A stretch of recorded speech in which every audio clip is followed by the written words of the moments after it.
This ain't no rap shit. Definitely ain't no cap shit, man. It's a whole lot of legal trap shit. Tell the people who got in the building with her. Hey y'all, what's going on? This Dr. Mugg Simpson. We at Have a Gold Day, and just tap in anything you want as far as your custom needs, custom jewelry. We got you. So for the ones that don't know what Have a Gold Day is, what is Have a Gold Day? Have a Gold Day is a jewelry store that we have here in Grand Prairie, Texas, DFW. We ship worldwide. We specialize in gold teeth, gold grills. We for the people. This is where you can come and get transparency. You can know what you're getting, you can know what you're paying for, and you can know what your outcome gonna be. That's what we here to teach you. We here to educate you on the industry and buying gold and buying jewelry, so you don't get messed around by these other jewelers that don't have your best interests at hand. What inspired you to even open a jewelry store or even start? Man, my grandmother, man, I was 5 years old and I stole her dentures to get her gold tooth out, you know what I'm saying? And I ain't know how to do it, I ain't know how to get it. And in the process, I ended up burning the bathroom down. Running away, ran away, going to my other grandma's house. My dad was the cable man, so he picked me up in the cable truck like, boy, where you going? I'm like, I'm going to Grandma Pam's house. Grandma Linda ain't gonna like me. And he like, what's going on? He don't know I burned the bathroom down. So by the time I get back, I'm getting a whooping and everything, and they find her dentures in my pocket too. Yeah. So yeah, I've been trying to get a grill since all the way back then, and then actually becoming a teenager, not having the actual funds to actually get what I wanted. I had to learn how to become a middleman. I had to learn how to do things myself, how to take impressions, how to do molds. And this was 23 years ago. So you've been in the game for 23 years now? 23 years. This was 2000. I was 20 years old. I had just got out of prison on parole. I did 2 years on a 3-year sentence. And so, from robbing jewelry stores. So you always just been fascinated with jewelry? Yeah, I love jewelry, bro. I just love jewelry. Like, it speaks for itself. You know what I'm saying? It speaks for itself. When you walk up, people look, they understand. And it's also a way to express, artistic values, the way you think, who you are. You can actually represent yourself with your jewelry. Do you feel like having jewelry on you, is that a liability? It's a big liability. And I think, by the time you're able to wear jewelry or have jewelry, you should understand the significance of how you wear it and how you carry yourself. Explain that. People know when you're scared. People know when they can get over on you. People know all these things by how you present yourself. You know what I'm saying? I rock with my chest out, I walk with my chest up, and really ain't no value to my jewelry to you other than you trying to go cash out on it. You know what I'm saying? But it's worth everything to me. And when it's worth everything for you and to you, you'll die behind it. So you willing to die for your jewelry? Yeah, I'll die for anything of mine. I'll die for my wife, I'll die for my mama, I'll die for my nieces and nephews, I'll die for my family. That's just because that's what I stand on. It ain't really just the jewelry. You get what I'm saying? It's who I am. Right. You get what I'm saying? So a lot of people, they get this jewelry, it's flashy, it's nice. Do a lot of people get, a lot of your clients that you deal with, do they get their jewelry insured just in case something do happen? Yeah, I encourage all of them to get insurance, but what I do is we get appraisals so they can get insurance. But that's the next step is on them. The first step, I can help you get your stuff appraised. What I mean by an appraisal is you can buy your jewelry at a good competitive price or even a wholesale price. But when you get appraised, it gets appraised for retail value. Right. Retail value is 100% markup on what the wholesaler bought it for. 100% markup. Okay. No, it's unheard of. It's the only industry that does this, but the retail value goes up to 100%. You get what I mean? So when you buy a piece of jewelry, you want to get it appraised so you can get the retail value. So when you go to insure it, it gets insured for the retail value and not what your receipts say. Right. So let's go back. Mm-hmm. When did you actually open the jewelry store and actually establish yourself and make a name for yourself and build this business? back in 2000, me and my partner DK, we really had another circle as well. You know, I'm the brainiac out of the. Well, when I say brainiac, I'm the dreamer out the hood or out the clique or out the friendship. Visionary. I'm the visionary. I'm the one who got the ideas. I'm the ones who give everybody the ideas, and that was just my niche. So I had a whole bunch of friends that was doing this with me when I started, you know what I'm saying? And some of them are still doing it today. But I came with the idea on doing the grills. We were in La Grande Plaza, which was called Town Center back then. We were in 303 Mall, which is off of Arkansas and 360 right here. And some of my partners went to the Big T Bazaar. Some of my partners was in Amarillo, Texas. They branched out Yeah, they branched out. Everybody was branching out doing their own thing. Was it really, because you know they didn't believe in the vision? Or? No, it wasn't that they don't believe in the vision. It was because I didn't believe in the vision on the cool. I was just trying to do anything that was jumping. So we started a record label with one clique, and we was doing the rapping and doing all that. And then my brothers are up under me, and they homeboys became a part of our whole conglomerate, which is MUG, Meadowbrook Underground, Exit 29. These are my words. All my words. Exit 29 is a tattoo shop of mine. Oh yeah? Yeah. It was off of Exit 29. It's Meadowbrook, so that's what I called it, Exit 29. You get what I'm saying? Right. And the hood picked it up. You get what I'm saying? And the hood ran with it. The hood run with anything I put out there because I'm for the people. So everybody can go their separate ways, and you continue pushing through, or? Well, like I said, I was doing the grills. I didn't want to move to Dallas with one of my partners. They moved to Dallas. I'm Fort Worth nigga in the mine, so I can't go nowhere else. And trapped. I was stuck. So we started our record label, me and my other partner, DK, and we got some traction. We was getting real traction because we had some good rappers, you know what I'm saying? We had some real good rappers, and they was doing their thing, so I got caught up in that, and then getting caught up in that, you caught up in the street, you know what I'm saying? From selling weed, selling dope, selling whatever, stealing whatever, doing whatever, robbing whoever, robbing whatever, you know what I'm saying? Just trying to get I some was money. just lost, just trying to get some money. And I'm not actually the hustler in the clique. I'm the visionary, I got the ideas, but I'm not the hustler. But you know that though. I know that. I'm the go-getter. I'm gonna make sure we get it when it's time to have it. You get what I'm saying? And back then, in being a go-getter, I would do stupid shit because deadlines. You know what I'm saying? I got to do something. I got to do it right now. And in doing so, I messed around, went on the lick to get like 20 pounds of weed, and long story short, ended up getting shot by the police in Austin, Texas. You know what I'm saying? So you're not even in the city when you get shot? I'm not even in the city. I'm in Austin, Texas. My brother go to UT, University of Texas. He turned me on to a lick, you know what I'm saying? And it was drought season in September. Right. And I went down there, you know, because we was trying to go to Hong Kong. This was our next lick. Our next lick was buying the Jordans. You know, the Jordans that, that wasn't right. You know what I'm saying? Wookies. The Wookies. We was on that first. We had about 2,000 pair, but we needed extra money to send them back. We didn't realize that it was gonna cost more to send them back than actually get there, or how much they cost. Because I think we were paying $20 a pair. Yeah, it wasn't nothing, but it's the shipping that gets you. It was the shipping that gets you, so we had to get the shipping. And I pulled this lick in Austin with my brother to get this money for that. And I ended up getting shot by the police. How did you end up getting shot by the police? So when we get to this house, we 4 stories up. This big, nice apartment complex. Pull in, get there. It's me and my partner, R.I.P. Big Man. He was with me, and we get to this complex, and we get to the door, knock on the door. Don't nobody open the door, and me and our clique, we known for kicking doors in. You know what I'm saying?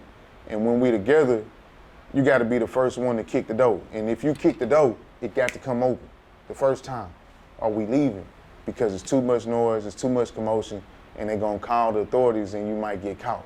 Right. So I'm knowing in my head I ain't gonna be able to kick this door in. I ain't never did it before. All my other partners, we kick the door in, they go in first. You know what I'm saying? The reason I never wanted to kick the door in is because I want to be the first one in so I can get something. Get out. So I can get something and stash it for myself. I'm just telling you the truth. I want to be the first one in the house. Right. So I can get to the honey and get out, get to the gold and get out. And however y'all come through with what y'all got, that's how I tell you what I got. You get what I'm saying? Right. But it's just like cutthroat. We were cutthroat. We love each other to death, but we was cutthroat living in that type of life. You know what I'm saying? And what happened was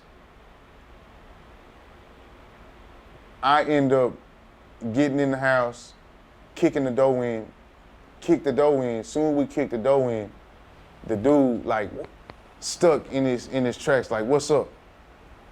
I go in the house and I usher him to his room, and I leave a door unchecked. You ain't had no guns or nothing? My partner, big man, had the gun behind me, but he following me because I don't got the gun. I'm giving the orders to the dude who was at the door to, hey, give up everything. When we get to that room, a girl come out screaming, she naked. We had to go sit her on the couch, like let her know, like, little mama, we don't want nothing from you. We ain't trying to do nothing to you.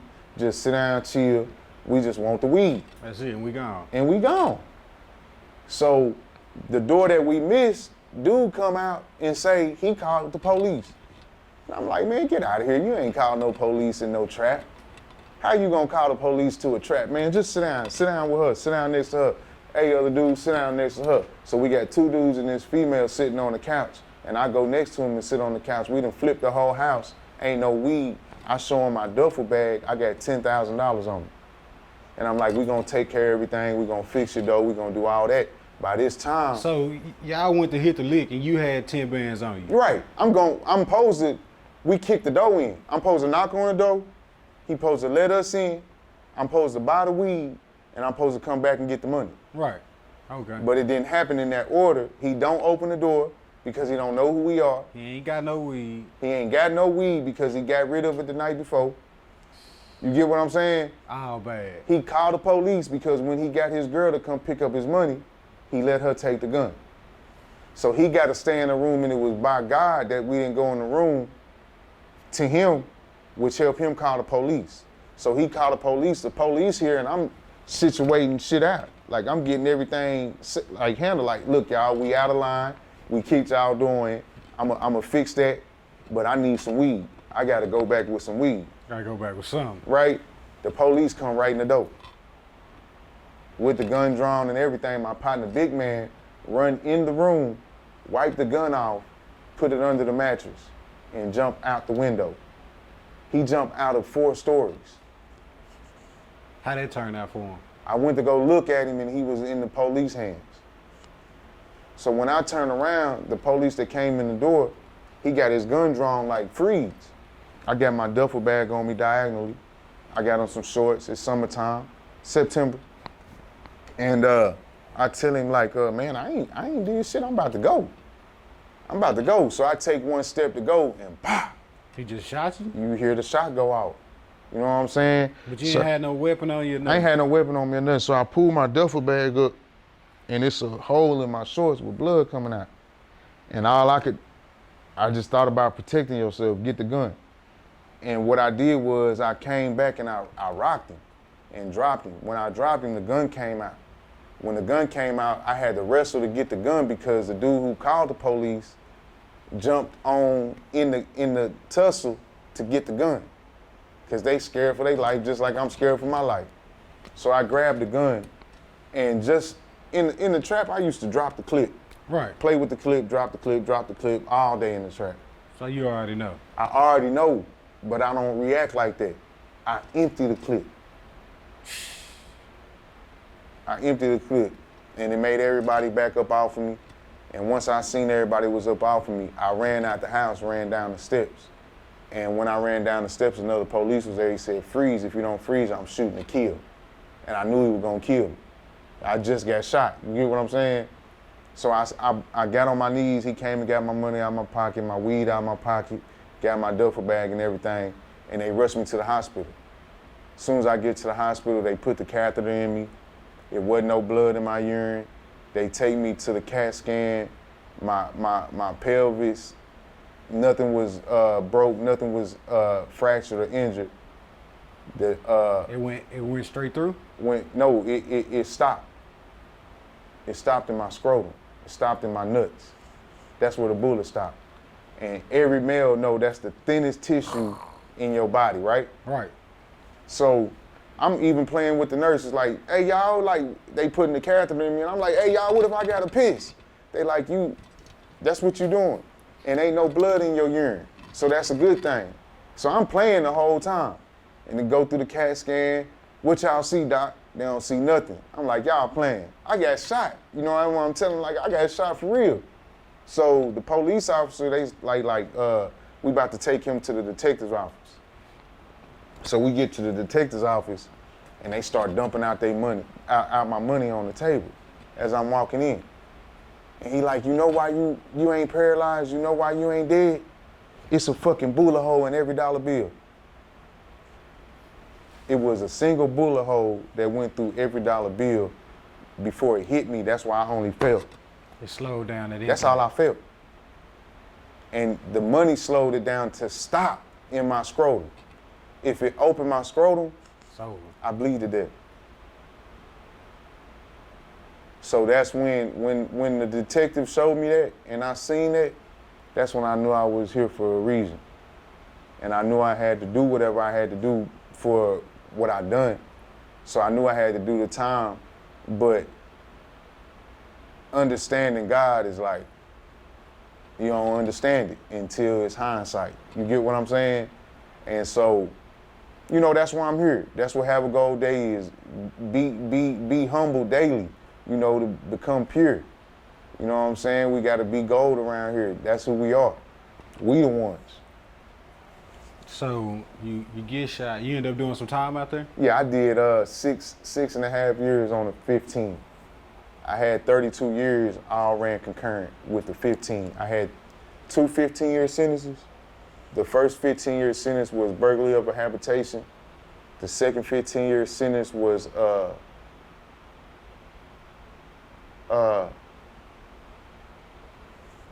deadly conduct on, I had deadly conduct on everybody who was in the house, the next door neighbors, and who was in the parking lot. But I only got 15 years for that. Then I got a 2-year state jail felony for taking and attempting to take a weapon from a police officer. And all that got ran concurrent with my lawyer. We got all that ran concurrent, where that means the higher sentence you get, everything falls up under that, so it gets 8 up, basically. So you don't have to do 15, and 2. Right. So you end up doing what, 6.5, you said? 6.5 on that. I had just got out. I was on parole. I had a 3-year sentence I had did 2 years on, and I had just got off parole like in 2 weeks. So what, you just get out parole, you go do this. What made you go do that? Cause I'm about to get these Jordans over here. We about to make 20 bands. And you wasn't even worried about, I'm still on parole, I don't care about I just got off parole, so it's up. It's up. I just got off parole, so I feel safe. I feel like I can do this. I ain't got nobody over my back. I ain't got nobody hunting me. And I was really just trying to get the shipment here. That's all we were trying to do. I was trying to do my part. Like I told you, I'm the go-getter. My partner had his. You just needed yours. DK had his. He had his part. I had to get my part. You see what I'm saying? Right. And that's what always led me into doing some stupid shit. You get what I'm saying? No patience, no understanding. So would you say patience is a virtue when it comes just to how far you came now that you look back? That's what got me this, time. That's what prison is. Unwanted patience. You gotta wait. You get what I'm saying? Right. You gotta wait. You got a time. You getting time. So it's like, dang, what I'm gonna do? So now you start doing everything you were supposed to do. You start planning, you start getting stuff together, you start reading, you start figuring stuff out, you start getting spiritual, you start getting connected, you start understanding life and things more differently. That's why I say, you know, it's a blessing that I got locked up because a lot of my homeboys are dead and gone. Right. They didn't get a chance to have time to sit down and rethink it. So you serving this time, what was that like for you in there, doing them 6.5 years? I used to say it was the best time of my life. Like, I had a homeboy, like the Amarillo spot I had, it came from a guy that I met in prison, KT Money G. You know, he seen my grill one day on the rec yard. He like, man, like, dang, like, bro, you look like you from H-Town the way you got diamonds hidden in your shit. And I'm like, yeah, man, this what I do. And he was like, man, I'm thinking of something to do when I go home. And I'm like 2 weeks out.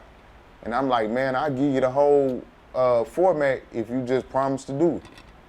He like, I got you. And dude sent me money every time he did 1, 2. I was taking care of 2 of my brothers in prison, sending them money.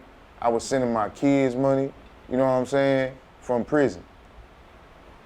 I was on it in prison. Like, it's a determination that I can't even describe. I was just determined to be something. I was determined to make something out of nothing. You know what I'm saying? Right.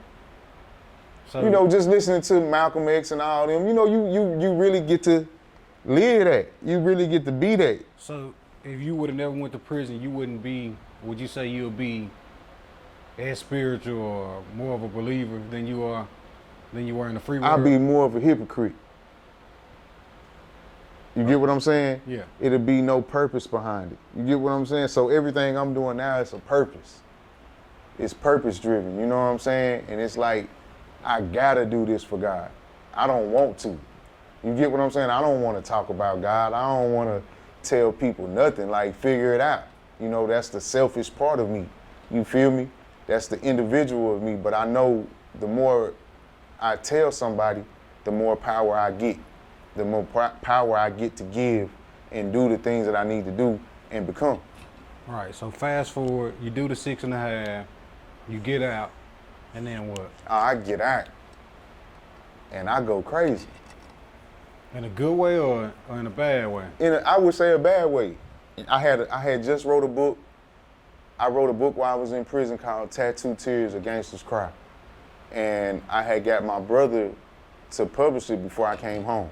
So when I came home home to 1,000 copies of my book that I wrote. Mm-hmm. And this the first time the street really done seen somebody come home with a book. I got a book signing at Borders in the Highlands in Arlington on All-Star Weekend, selling out the book signing, you know, just doing all these type of things from our street credibility and our connection with the people we knew. Like my pastor had everybody come buy a book at my book signing. You see what I'm saying? So I had a whole bunch of support when I came home, and everybody was pulling at me to do stuff for rehabilitation. Like, we want to get you back in the jail so you can, I ain't going to no jail. I ain't going back there. Them niggas, like, they know right from wrong. Right. Yeah, I ain't. So you wasn't with going back? Man, I'm not. To them people? Man, I made it out. You ain't trying to go back? I ain't going back. You get what I'm saying? And I didn't know I was being selfish at that point. I was really trying to protect myself. I was really just trying to be a better person and not look back. And it blew up in my face because I got egotistical. I was walking in that OG position and wanting it and living it, and it corrupted me. It corrupted my assignment, what I was supposed to be on. You know what I'm saying? So that's why I was telling you off camera, like, it's I was out of order, and then I started trying to do everything my way, and it didn't work. And I failed. I failed tremendously. You get what I'm saying? But in every failure, there's a lesson. Boy, but even in the lesson, it was more so of opportunity. You get what I'm saying? So when I failed here, I was able to see an opportunity there and jump on it. You get what I'm saying? Right. And jumping on all these opportunities, they were out of order, out of place. So now, where you see me at now is, it's back in order. That's why my business is getting out there, my business is flourishing, taking 23 years to get me right. You see what I'm saying? 23 years. 23 years. 23 years in this game. And a lot of people jump in this entrepreneurship and don't realize how long it could take. At year 20, I got the best advice that I've ever heard. What was that? So, in our culture, when I say our culture, I'm talking about our black community. When one person do something, the next person gonna try to do it. That's just how we do things, because that's how we learn. That's how we get turned on to how to do things, is our different people in our community. Mm-hmm. So LLCs, now everybody want an LLC. Now everybody, but they don't really understand they don't understand what it is. They don't understand that it died when you die. They don't understand that there's no longevity in that for your family for generations to come, because the LLC is just liability for you. A limited liability. Limited. It said, but we was preaching LLC, so that's what everybody ran to go get. You get what I'm saying? And so in doing this, we are made to think to be an owner, you have to be independent. You got to do everything by yourself. So that's what I was on. I was on buying my own equipment. We went in the Grill's kitchen. I showed you our workshop. I showed you everything we got. You see I'm building all my tools and equipment to do everything in-house. Right. So I went to go buy diamonds at the World Trade Center, and my guy, he walking me down to the elevator, and I'm just, explaining to him like what's next for me. And I'm like, man, I got this 3D printer coming in, and I can't wait to get it. He like, man, how much that cost you? I like, man, it was like $3,500. He was like, man, why you spend that money on that? I say, because I want to in-house everything. And he was like, oh, no, man, that ain't the route. You want ownership, not independence. Right. It's a difference. It's a big difference, because independence means you're doing everything yourself. I don't know how to work this machine. When I get this machine, I'm gonna have to take time to figure out how to work it. Then when I understand how to work it, I'm not an expert at it. I got to do some more time in it to be an expert. He say, being an owner, you find the experts. You delegate. And delegate it to them as the owner. And that way you have the best product. And so that's what I've been doing. That's why I got the best product. This MV Jewelers, most valuable jewelers. They in Houston, they my manufacturers. I'm their spokesperson. I run around, telling other jewelers about them, about the manufacturing that we do and that we offer. You know what I'm saying? And like, that's just big with me. I'm big with networking, because I know you can't do nothing by yourself. It ain't about what your net worth, it's about networking. It's about networking, for real. It is.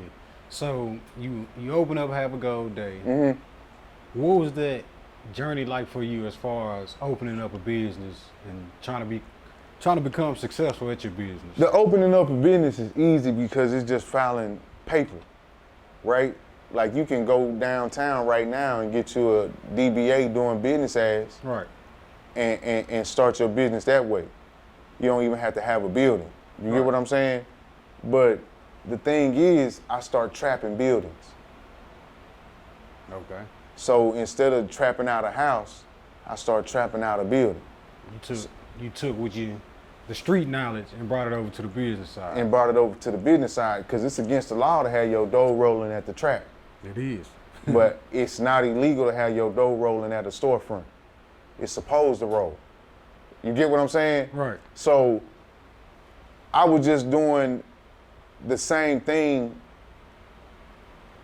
with a different product, illegally still. Illegally still, and you say that even though I was an entrepreneur, even though I had a business and I was doing business, I was still doing it illegally because I didn't have my paperwork together. I didn't have none of the stuff done with the comptroller. I didn't have none of the stuff done with the state. I didn't have nothing done with the secretary. I didn't do anything. I just went down there and got my name, got this building, got the trapping. Lose this building, go get another building, trap out of there, trap out of there, trap out of there, trap out of there, moving spot to spot. And then I kind of figured it out in the pandemic, like, you tripping. So you open it up. So what challenges did you face as far as opening the business? Like, yeah, you in this business, you gotta find suppliers, Right. and vendors and stuff. What was that like for you? So this time I'm 20 years in the game. I'm 20 years in the game, so I know where everything is. And what's cool about it is being 20 years in the game, I was grandfathered in. So any like business account that I had that I wasn't messing with, mainly speaking on the dental court, where I go get all my supplies from, I'm grandfathered in from 2000. Is the only way I'm allowed to buy To even do supplies. business. Yeah. So you get out of like what is we were speaking about, like it's not a lot of black folks in this game. It's not a lot of us, people that look like you and me, in this game. Okay, we are in this game, but we in this game as a different piece. Yeah, we're in this game as a consumer. As the consumer. So as far as being a seller, a retailer, whatever, like what is that like? Do you get a lot of clientele? How are you able to build that clientele seeing that so many people deal with so many other established jewelers and things that like that? So it's about what you're looking for. When you coming to me, you looking for getting the best for your buck. When you go to them, you looking to get status for your buck. You get what I'm saying? So I'm gonna go to Johnny Dane because his name, and I'm rapping right now, or I'm doing this, or I'm doing that. Cause soon as I get Johnny to do this, even though he gonna tax me an extra 10,000 over mug, I still need that publicity. Do you feel like a lot of people are getting, I guess per se, screwed over when they go into these? No, they paying for what they want. You paying for the name. And that's the thing, like I tell them, you know, you could pay for the name, but it's all the same game. Like all of us go to the same, like I go to their diamond setters. That's who set my jewelry. We all go, I use all the experts in the game. Like I've come across a lot of jewelers' jewelry going to go pick up my jewelry. Come from the same spot. We coming from the same spot, going to go get my diamonds. I run into somebody else, going to go get their diamonds. You see what I'm saying? So it's this game is really the dope game. It's crazy. Everybody got the same plug. Yeah, and what I'm trying to do is I'm trying to blue magic this gold industry. And that's what I'm here to do for my people. So like when I'm telling you we in the industry but we sit on the wrong side or we sit in the wrong place, we're the consumer, right? So what that means is the consumer can never walk in the jewelry store and buy 100% gold. What they try to sell you is It's not 100% gold. 47% gold. But they telling you it's 100%. No, they ain't gonna tell you it's 100% because it's against the law. Okay. So it's legal to sell people 10 karat gold. Anything under 10 karat gold, it's something called 8 karat gold, 7 karat gold, Right. and 6 karat gold. But it's just cut. Cut. You get what I'm saying? So when I say cut, I say that to say or bring something to your mind. What else do we cut? A lot. We cut a lot of stuff, right? So if I go buy me an ounce of something else and I put some cut on it, It ain't pure. it ain't pure no more. So you selling me something that ain't pure. Just like I'm selling them something that ain't pure. Right. So I take the 24 karat and bust it down to 10 karat, you become a crackhead. Damn, if take 10 and need to bust it down to 8. And that's all we buy is 10K. The real niggas buy 14K. And the rich niggas buy 18K. But don't nobody got 24. But do you think they not being taught that? they don't understand it. It's hid. You get what I'm saying? And I was fortunate enough to be able to understand this so I can give it back to my people. That's why I'm still here. That's why the bullet didn't go through. My nuts come out and make me bleed to death. All these different type of things is my mercy. He's giving me mercy to stay. So when buying jewelry, for people that don't buy jewelry, even for the ones that do buy jewelry, they think they're experts when it comes to jewelry, what can you tell them to look for when they go in there and buy jewelry? What advice do you have? My first thing that I would tell anybody is have a budget. Know what you want to spend, because if you don't know what you want to spend, I can tell you anything. Like, if I get so many DMs about how much for this, and it's crazy, like I can play with them and say 20,000, and they say bet. You get what I'm saying? They just want the ice. They just want it. They want to know how much, and they're gonna get that price because status quo. That's our community, our culture's issue is status. Everybody want to be somebody. Everybody want to be somebody. Everybody want to be seen. Like, I'm wearing Nike down. We designer down. I can't afford designer. You know what I'm saying? But because I'm in entrepreneurship. People not willing to live, I guess, within their means and sometimes under their means. Right. That's what we doing. And that's what I learned in prison. I learned to live beneath my means. I learned that the same crackhead that couldn't get nothing was my cellie. And he went to store and I didn't, because my money ran out on my books, but his grandmother made sure a 75 stay on his books every month. You straight. So the crackhead living good in prison, while the go-getter out of there, in prison. down bad. I gotta get a soup and chips from him. You get what I'm saying? How the tables turn. They turn. You get what I mean? And it's like, it's a point of humility. Now I have to humble myself if I want to eat. You gotta go ask the crackhead. I gotta ask the crackhead for a soup and chips. You see what I'm saying? And, you know, it builds you. It builds character out of you, man. It builds real character out of you. Like, I recommend prison for a lot of cats. Do you think prison really is the answer, though? Is it Not really? anymore. Like, Not anymore. And the reason I say that is because, you know, the big question with prison reform is, how do you stop recidivism, right? That's the big question. It don't seem like they can. You can. It's one way, I think. I think it's one way you can. You can't teach a dog new tricks. So no matter how much we go into prison, the inmate already has his mind made up of what he's going to do. I made my mind up that I wasn't going back to prison, bro.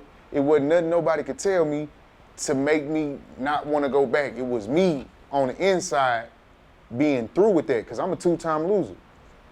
So that means I was willing to go back before. Right. You get what I'm saying? And I'm telling you, the reason I went back is because I didn't care about the consequences, because the reward was better to me.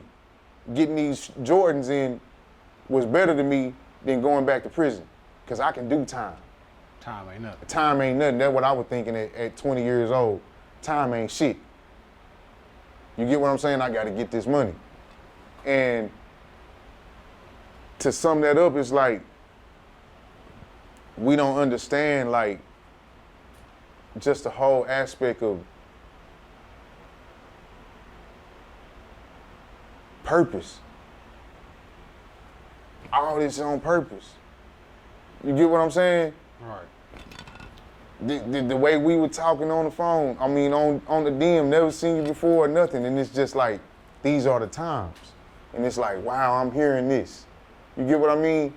And I be still trying to grasp a hold of, like, the reality of everything I see in the spiritual realm. You get what I'm saying? It's like, it's crazy. You wouldn't believe how many people come to me on some spiritual advice.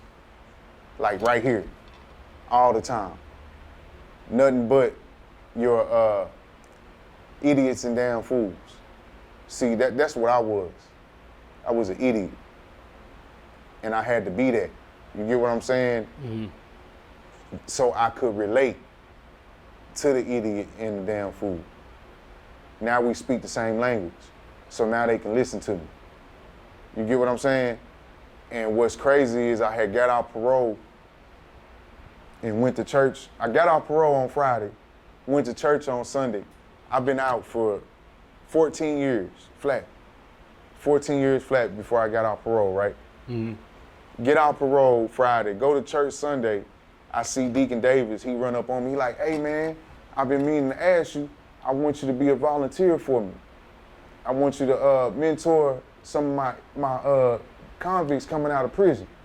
And I'm like, man, I can't really do that. He was like, what's the issue? I was like, I ain't got none now because I can't say I'm on parole. So I took him up on his offer, right? Take the man up on his offer. And he called me that Monday. He say the director wants you to go in prison. And I like, they ain't gonna let me go in. I'm on gang file, I'm on this, I'm on that. They ain't gonna let me go in. And he said, your orientation is November the 14th, 2017. So I went to orientation to become a mentor to go into prison November the 14th, 2017. I got out of prison November the 14th, 2008. And like, it was a gut blow to my spirit. And it showed me, why you think I let you out? I only let you out to get you back in, to bring them out.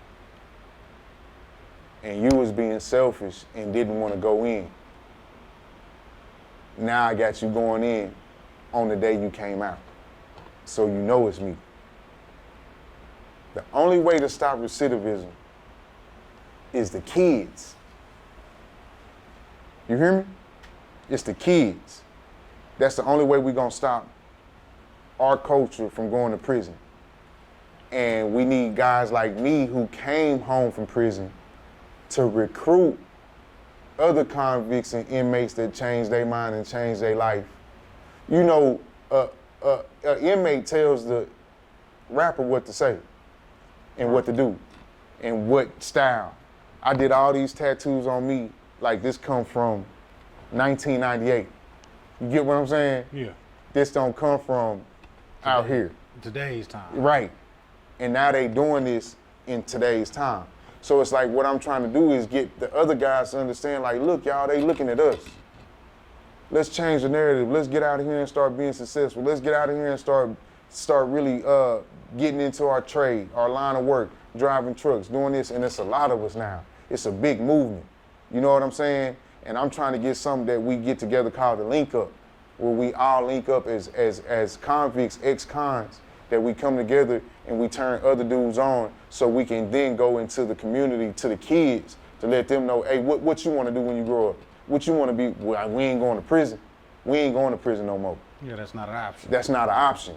And it has to be the OG that has rehabilitated itself and has become a successful businessman to say these things. You get what I'm saying? Because they listen. They really listen to us. Nah, they do. They do. So fast forward, we back to the business. What strategies did you put in place to even, start your business and stuff like that? How did you strategize starting your business and just that whole blueprint, that whole format? Matter of fact, I'm 80s baby, 1980. I'm 42 years old right now. So I got a whole bunch of old game. You get what I'm saying? Mm-hmm. I've been utilizing old game, if you know what I mean. Being on the radio ads, flyers, connecting and networking, getting, like, I promote like a rapper. I promoted every business I was in. Like, I got real popular for doing tattoos when I came home. Mm-hmm. I'm the tattoo man. And like, everybody know Mug do tattoos. I don't even have to promote tattoos anymore at all. My phone ring every day about a tattoo. Yeah. You get what I'm saying? How do you stay like afloat when times change? Because we was talking about, you got the brick and mortar part down. Mm-hmm. As far as time changing, like you said, you're an 80s baby. Right. We're in a technology era now. Right. How do you stay? So what I do is I study. I study all these young niggas, man. Like 30 Rich. Mm-hmm. with the top dollar kennels. Mm-hmm. He one of my guys. Like I watch him to death. Like, his franchise is crazy. Like, the dude just be running circles. Like, he 24. The man got a house built from the ground up. The man doing different type of things and events, and it just blow you away. Road Runner Simo. This another guy. Shout like that. That guy there. My goodness. You get what I'm saying? TD Jewelers, shout out my boy. Like, I know I ain't never met you or nothing, but I just watched your whole your whole play from your Instagram page. And see, so in prison, we look at pictures. That's our big thing. Like, you are certified or verified from the pictures you have in prison. Like, free world. I'm knowing I'm going to prison, so I'm taking pictures of money. I'm taking pictures of my cars. I'm taking pictures of my clothes and my females. I'm taking pictures of all this type of stuff because I know I got to prove it when I get down there.